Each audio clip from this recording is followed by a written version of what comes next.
Hello everyone. In today's video for Flyout, we're going to take a look at how you can recreate real-world jet engines.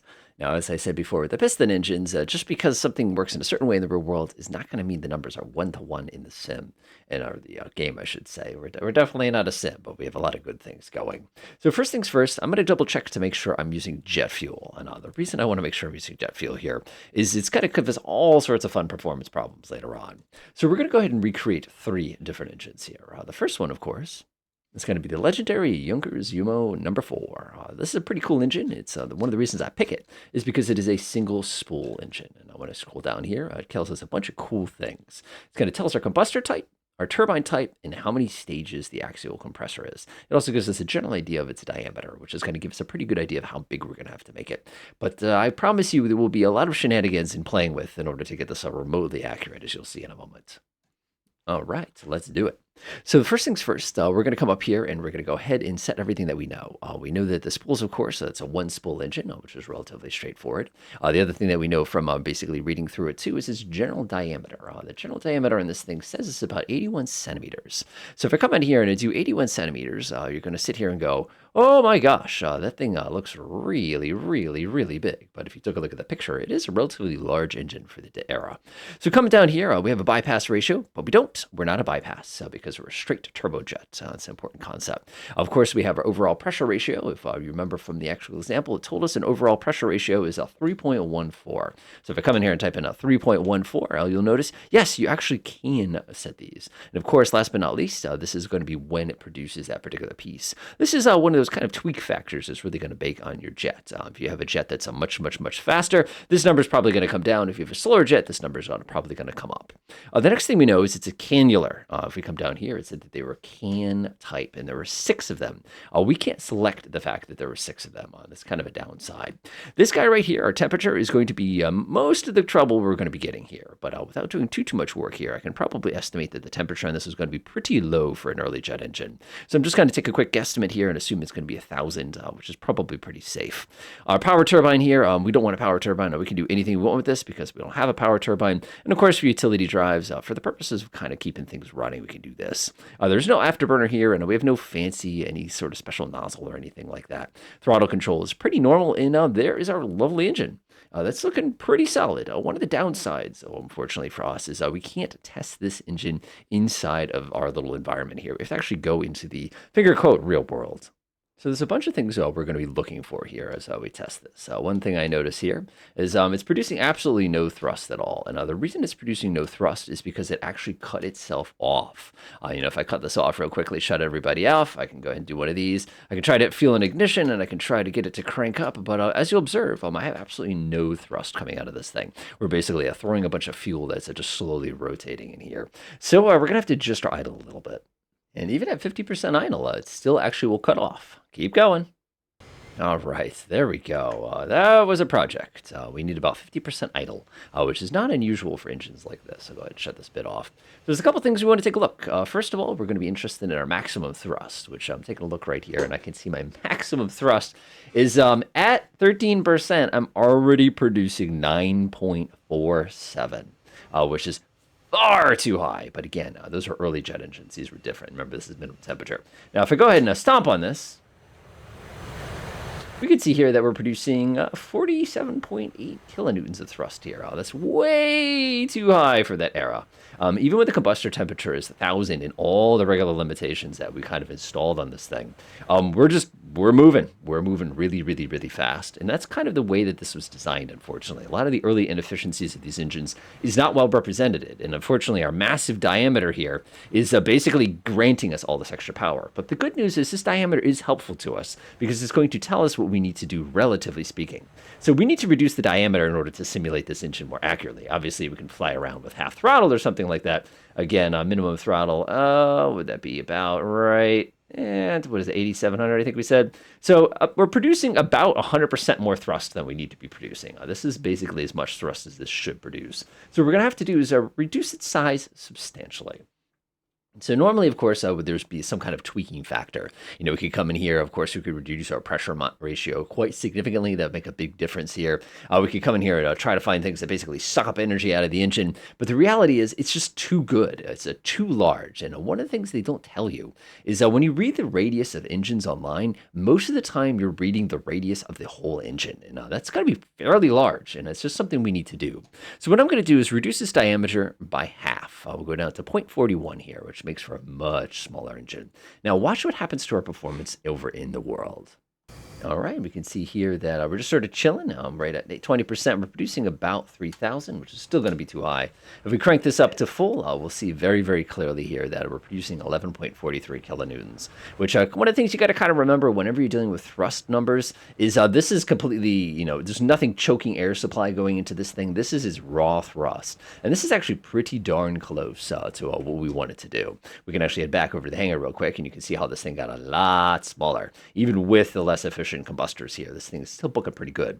We can always reduce our compression ratio too. That's going to make our pressure ratio, I should say. That's going to make a big, big difference for us as far as that goes. Or we could also reduce our diameter a little bit. So I'm going to come down to 0.35. And interestingly enough, when you come down about that small, you'll notice our weight came down pretty substantially with it. And also you'll notice its cost and everything went down with it as well. So if I go run over to the sim real quick, you can see that at full power here, we're producing just shy of the recommended power with an engine that is about 90% smaller in weight. And that's just kind of one of those little kind of problems.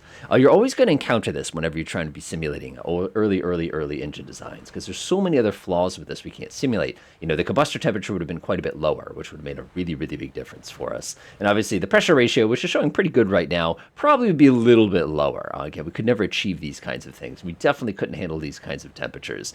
But it's kind of a neat little exercise in trying to see what it looked like in the early days. So let's go ahead and move on to something a little more modern. Our next victim is going to be the General Electric J79. Yeah, this is the guy in the back of the F4 Phantom. A lot of good things with this, and we're going to have a lot of problems, very, very similar to what we had actually with the UMO, because it's sort of the early days here. So scrolling down here, we have a bunch of things we know. First of all, we can get its general diameter. Again, it's about a meter. Meter's pretty much standard. Again, that's the outside diameter, not the inside diameter. It's going to be a little bit smaller. We know that this one is a 17-stage single-spool axial compressor with 1 row of variable inlet guide vanes, with 6 rows of variable stator vanes.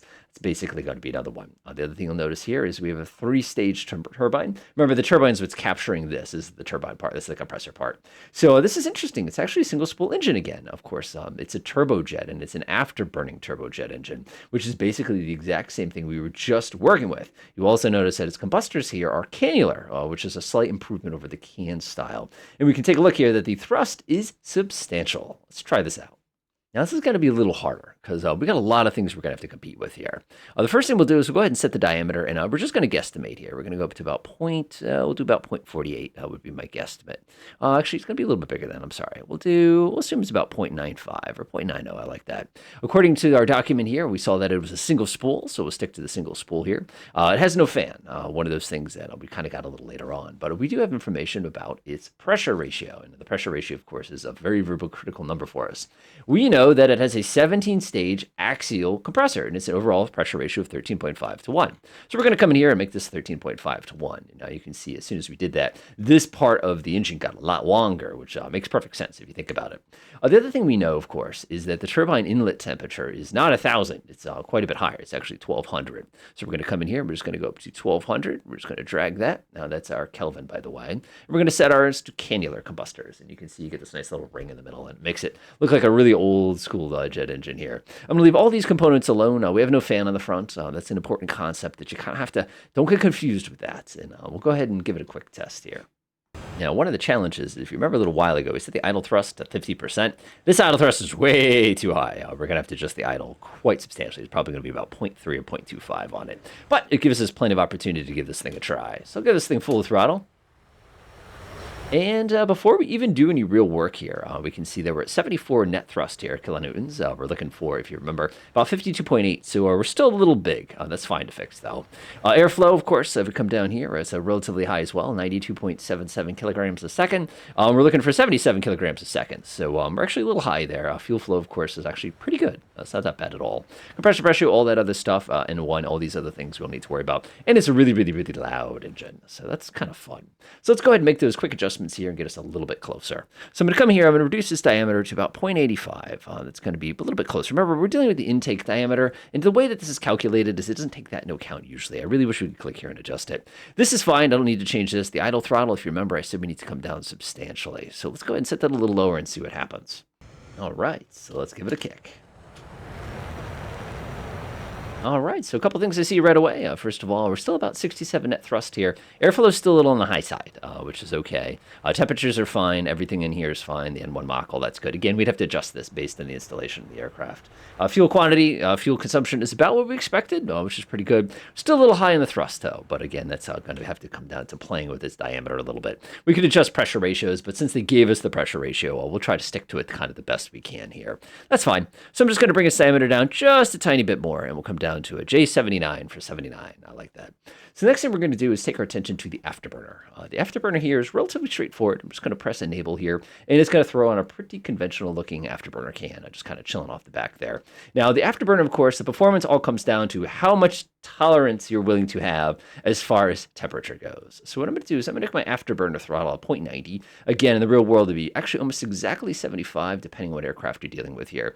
And 1800 is basically going to be how much thrust. We're looking here for 80,000 newtons. So I'm telling you right now, before we even start tweaking this number is probably going to have to come down a little bit. Let's give it a shot. All right. Ready?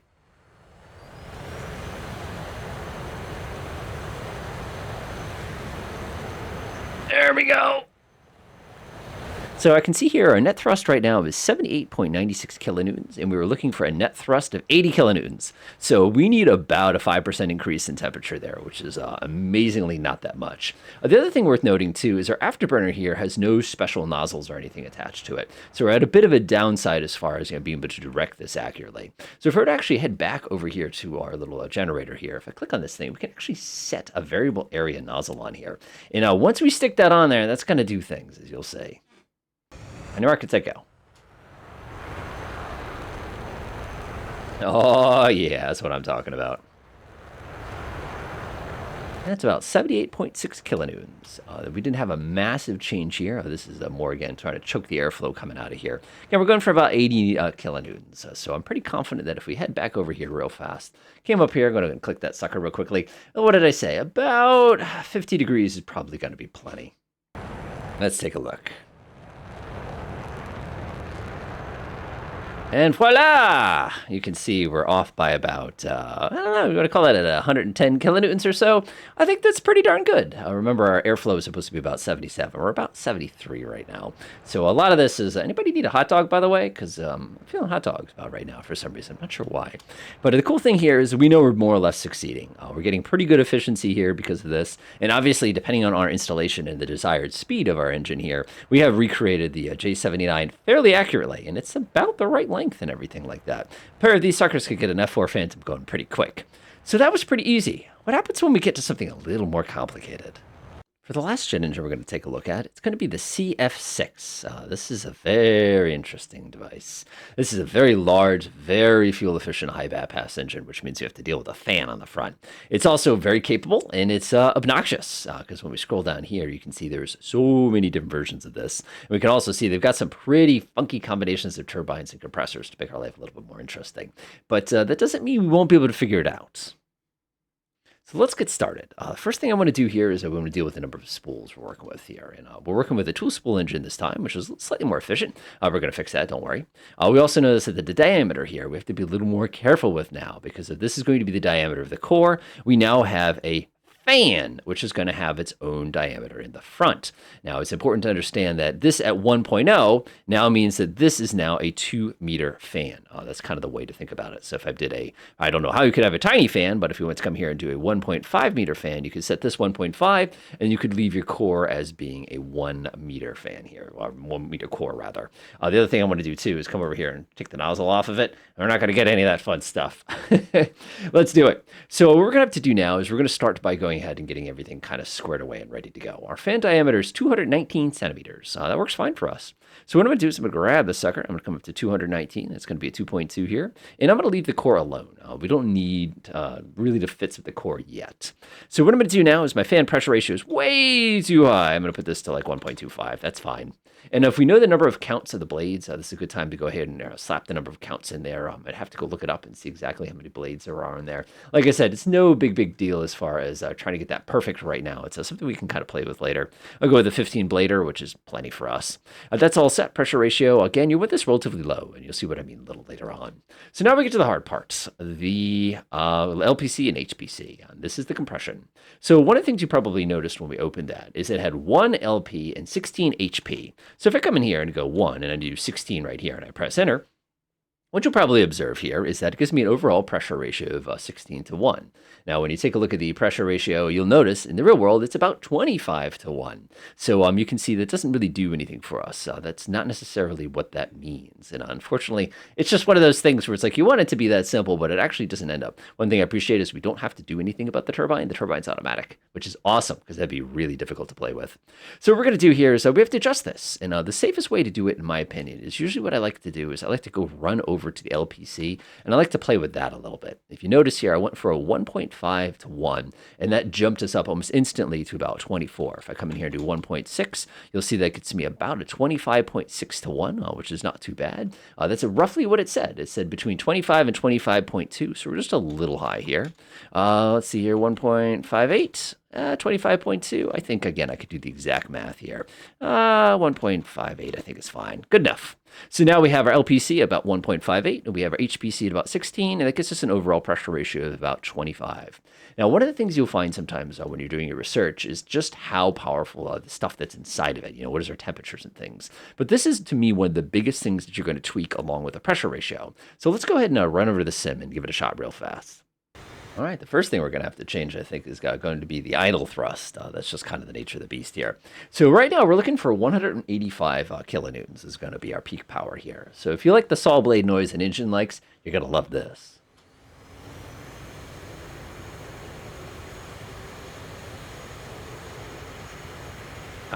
Good stuff. Very good stuff.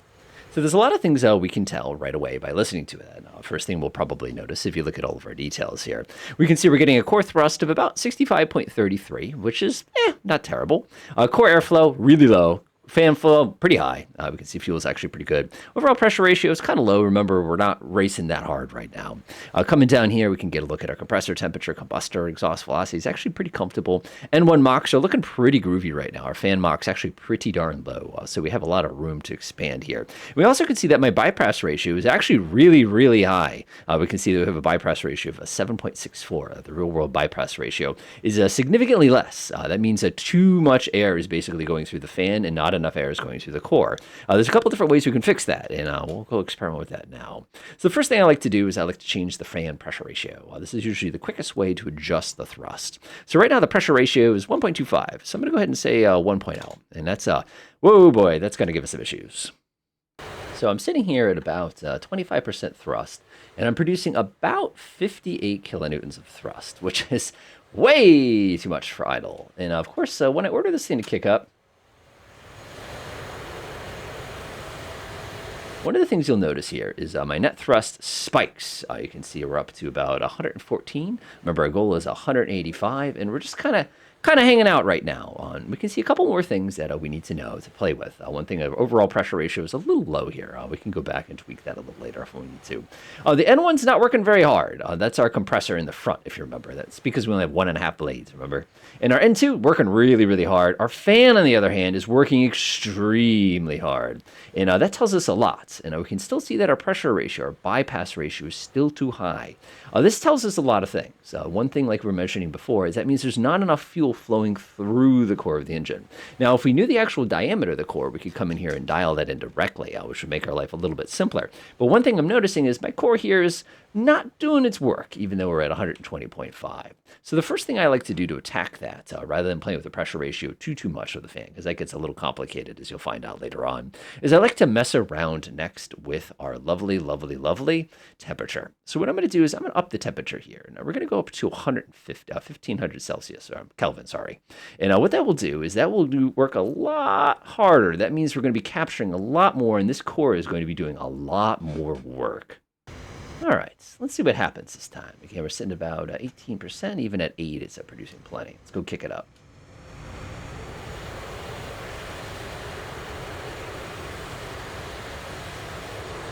All right, we got a lot of good numbers here. One thing I notice here is my net thrust is now 158. That's beautiful net thrust there. It's actually pretty darn close to our target there. The next thing I notice is my fans are moving pretty quick. My big fan here, there it goes. You can tell my fan is working extremely hard here to basically produce this thrust, but we're still a little short. And there's two different directions we can go with this. One direction, of course, we could do is we could attempt to increase the turbine temperature a little bit. If we raise that temperature up, we're going to hurt our fuel consumption, number one. And number two, it's not going to solve our problem that our bypass is still too high. The bypass too high simply means my core isn't big enough. So I'm going to come down here, grab my core here. You can see it's a 1.0, and I'm going to carefully raise this up. We'll do a 5% increase in core size. That's going to be about as close as I can get that. And then, of course, be careful, though, because my fan just got bigger, too. So by increasing the core size and leaving my fan alone, what I've essentially done is I've decreased my bypass ratio. And watch what happens.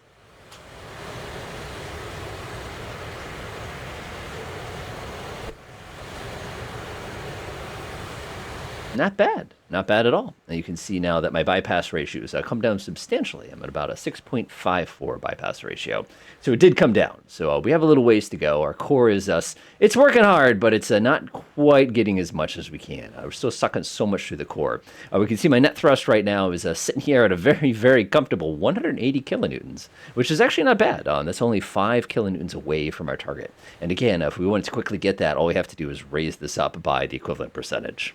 Let's see, doing some quick cat math in my head here. That would be 1575. That should be about right, about 1575. Let's see if that gets us to our goal. Not only did it get it to us to our goal, but it actually blew us right past our goal. I can see here that my net thrust is now about 191. So we're producing a little bit more. Again, I forgot that it's the square, so I needed to raise it by about 15 degrees and did not need to raise it by 75. My bad. But we can see here that we pretty much achieved our design goals nicely. We've got a very nice engine. We've got a pretty good simulation of this. It's not too bad. They did a pretty nice one. Now, one of the things you probably observed when you're taking a look at that wiki page a little bit earlier, we'll go ahead and reduce that last little bit. I think I only needed 1515. Too bad you can't change that in the actual program. That would make this much easier to do this work. One of the things you probably observed is there's a bunch of variations on the CF6 engine. Now, of course, this particular model here is on the low end. It's only producing about 185. This can easily go up to 220, which is pretty cool. But what if we wanted to create one of the 80E1s, which is the much bigger version of this? The good news is it's actually really easy to change. So what I'm going to do is I'm going to go ahead and grab that. One thing we know about it, by the way, is the core pretty much stays the same, but our fan goes up to a whopping 244, which is a much bigger bypass here. The other thing that we know, kind of scrolling down here this way, kind of taking a look at some of these options, our LPC, we know this 4 and 14. Now we can't do that because that's going to get us a pressure ratio of 56 to 1. That's much too high. So unfortunately, that does not work that way. So what I usually tell people to do is to kind of split the difference. That seems to work pretty well. Our overall pressure ratio is supposed to be somewhere in the 30s. So I can actually come in here and I can play with this until I get about a 1. So 2.5 and 14. 2.5 and 14 gets us an overall pressure ratio of about 35. Our desired is a little bit lower than that, actually. So we'll do 34. We'll do 2.45. 34.40. We'll call it right there. Pressure ratio is looking pretty good. Temperature, we're going to leave the power section kind of alone. We're going to leave the throttle alone. Everything else is pretty good. So now let's see what happens if we use the same core, but with a much bigger fan. We can see that we have ourselves a really hefty engine. What I'm noticing here is we're actually struggling to maintain our power. We basically have ourselves a situation whereby it's running a little bit too lean. We've got so much bypass here, and if I look at it, it's a 9.53 bypass right now. Our core needs to get bigger in order to support a fan that large. Yes, it's a relatively efficient engine, which is exactly what we wanted it to achieve here, but unless we get more air actually coming through the middle of the sucker, we're going to be struggling, especially when we get to higher altitudes. But again, that's kind of a battle for another day. Okay, we're looking for 293 kilonewtons. We're down here at 217. We've got a lot of engineering to do to achieve that.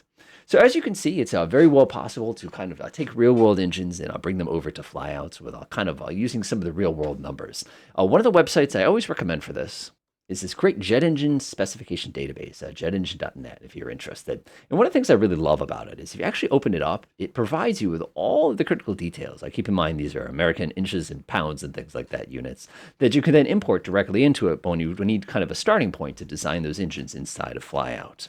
But other than that, enjoy and happy flying.